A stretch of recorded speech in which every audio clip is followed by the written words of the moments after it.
তুমি জানো, যদি তুমি 7 দিনের জন্য চিনি খাওয়া বন্ধ করো, তাহলে তোমার শরীরে আসলে কি হয়?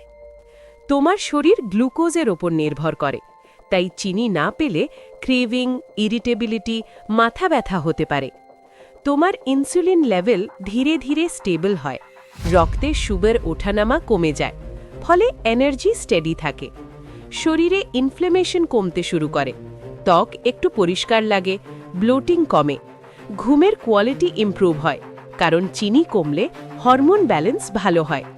তোমার শরীর ফ্যাটকে এনার্জি হিসেবে ইউজ করা শুরু করে, মানে মেটাবলিজম ইমপ্রুভ হয়। কিন্তু একটা গুরুত্বপূর্ণ কথা, সম্পূর্ণ সুগার মানে প্রসেসড সুগার বন্ধ করা। ফল বা ন্যাচারাল সুগার শরীরের জন্য দরকার। অতিরিক্ত সুগার খেলে ওয়েট গেইন, ডায়াবেটিস আর হার্ট প্রবলেমের রিস্ক বাড়ে। তাই ব্যালেন্স রাখাই সবচেয়ে ইম্পর্টেন্ট। ফলো করো এমন সায়েন্স বেসড সত্যি জানার জন্য।